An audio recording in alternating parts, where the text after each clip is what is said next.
Lucas is a simple and intuitive portable device for external cardiac compressions. Lucas can be easily stored and carried in a backpack. Hold manual compressions.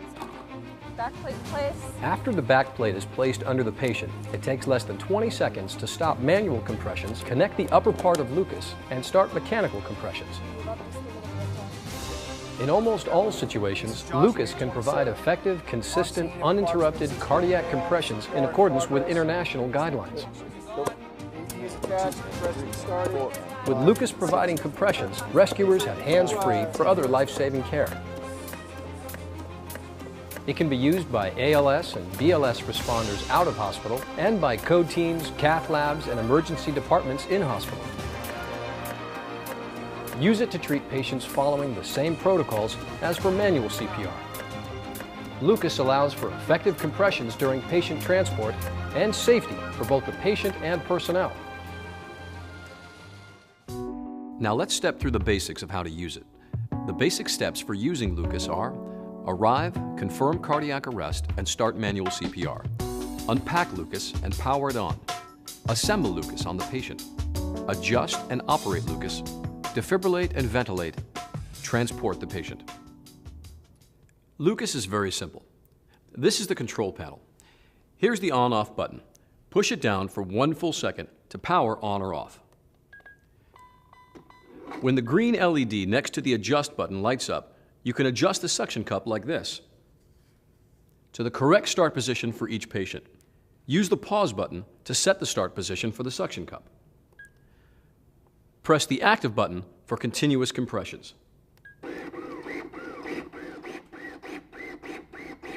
This LED prompts you for ventilations 8 times a minute. While Lucas is operating, the pause button pauses compressions with the suction cup up at the start position you set. Active 30 to 2 does 30 compressions, then pauses 3 seconds so you can give 2 ventilations. Again, there's an LED to prompt you and also an audio signal that alerts you just before each pause.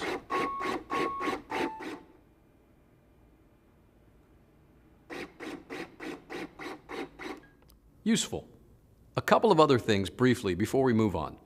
Make sure you don't cover these vent holes under here so it doesn't overheat. If there is a malfunction during operation or a problem that requires service, this indicator lights up red and you'll hear a warning buzzer. This button mutes any alarms during operation for 1 minute. But when Lucas is powered off, you can hold this button down to see the battery status. You should learn the various warning and battery status indications. They're all in the instructions for use. Keep it handy in the bag. What you're watching for is a red or orange LED here, together with an alarm signal. That means you have a low, empty, or defective battery. You need to either change the battery or plug in external power. To change the battery, pop it out like this and put in a fresh one like this. You can plug in the external power supply here if you're using mains or car power. But remember, the battery must be in position for Lucas to operate, even if you use external power. To minimize interruptions, always have a charged spare battery available. Okay, let's go over the operation steps in detail. Just like with manual CPR, when you arrive at the patient, confirm cardiac arrest and start CPR according to your protocols. If someone is already doing manual compressions, offer to relieve them. Now get out Lucas. Put the backpack down with the top towards you like this and open the bag. It's easy. Before you take Lucas out of the bag, push and hold the on-off button until it turns on. It self-tests, and you see the green LED when it's ready to use. Assemble it on the patient.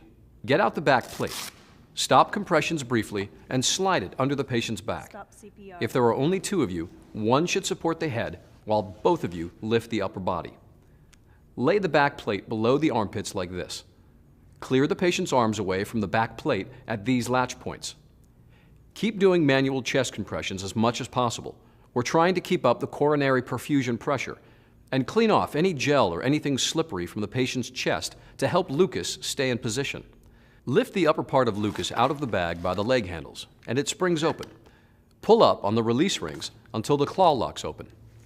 Okay, now click the closest leg onto the back plate. Keep fingers clear. Then stop manual compressions and lock in the other leg like this.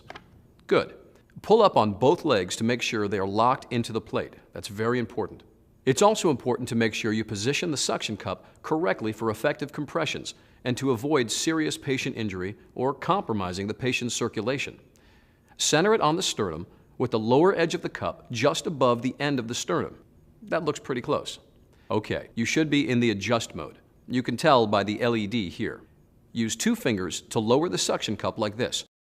You want the pressure pad inside the cup to touch the patient's chest, but without compressing the chest so it doesn't compromise circulation. But now we can see the edge of the cup is a bit below the edge of the sternum. We'll have to reposition the cup. Lift it back up like this and move Lucas by pulling on the support legs. Push the suction cup back down and there, that's better. Hold it there and push the pause button to set the upper limit of compression. Now you can take your fingers off of the cup. It's important to press the pause button before removing your hand from the suction cup. But of course, when Lucas is operating, your fingers should not be on or below the suction cup. If you want, you can mark the right position on the patient's skin like this. With a mark, you can easily see if the suction cup shifts and you need to reposition it.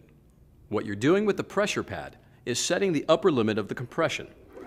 From here, it compresses down the same distance every time and then returns to this position.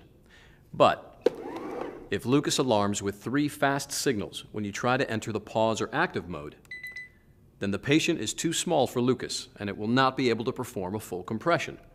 Or, if you can't get the upper part around the patient and secure the claw locks onto the back plate, then the patient is too big for Lucas. Do not try to use Lucas on a patient that it doesn't fit. It won't be effective. In that case, you'll have to continue manual compressions.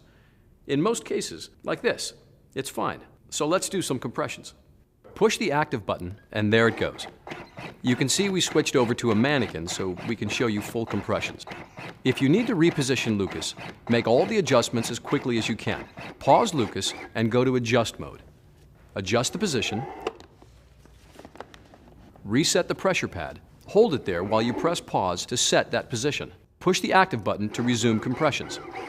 Finally, we'll attach the stabilization strap. This helps keep Lucas in the correct position on the patient's chest. Put the cushion under the neck, up against the shoulders. Connect these buckles here and tighten up the straps a little bit. Make sure the straps aren't twisted and don't tighten too much. You just want to stabilize it in position. Don't over-tighten and pull it out of position. If you're in a situation where attaching the stabilization strap might delay or impair treatment, then don't put it on or put it on later. And as a more general warning, if there is a malfunction or the compressions aren't sufficient or something unusual occurs during operation, you should stop Lucas, remove it, and do manual compressions. Okay, defibrillation. You can defibrillate a patient without removing Lucas. Make sure defibrillation pads are adequately adhered to the patient's skin. Make sure no pads or wires are under the suction cup. If you arrive and the patient already has pads on, you might need to replace them or reorient them. During a rhythm check or AED analysis, you'll need to stop compressions. Push the pause button. Analyzing now. Stand clear. Make the interruption as short as possible so you can continue CPR. Advised. Use your defibrillator according to its manufacturer's instructions and your protocols. After the shock is delivered, verify the suction cup hasn't moved out of place. Readjust it if you have to.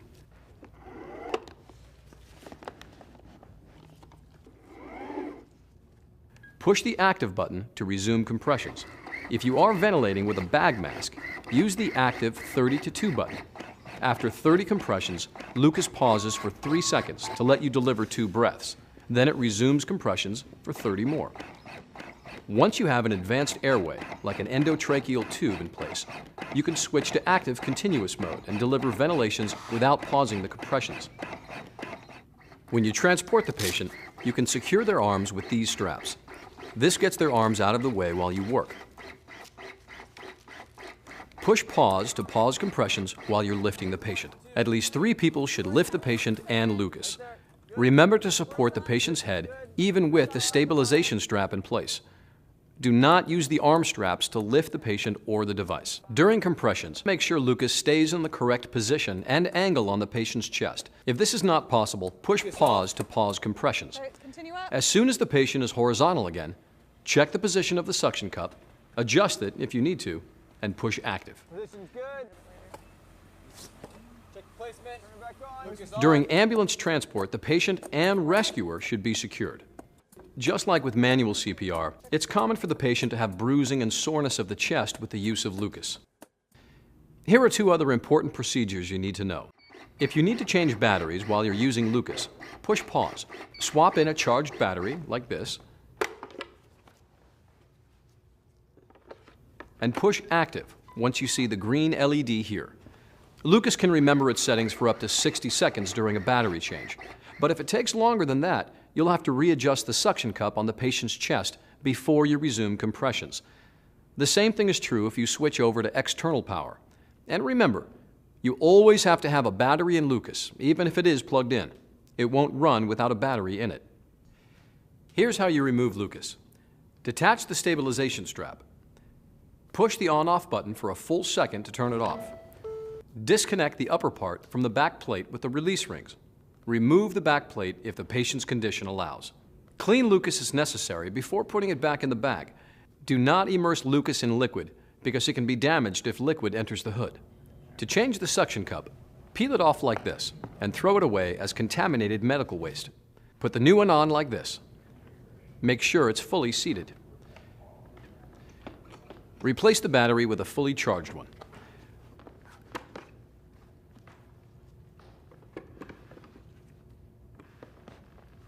Put Lucas in the bag like this, along with the stabilization strap.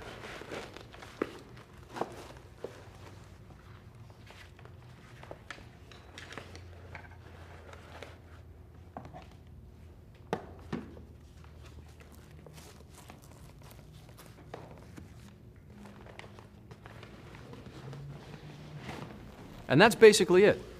Here's a quick summary. Arrive, confirm cardiac arrest, and start manual CPR. Unpack Lucas and power it on. Assemble Lucas on the patient. Adjust and operate Lucas. Defibrillate and ventilate. Transport the patient. Remember to read the instructions for use for information on cleaning, routine maintenance, and other important details such as general warnings. Thank you.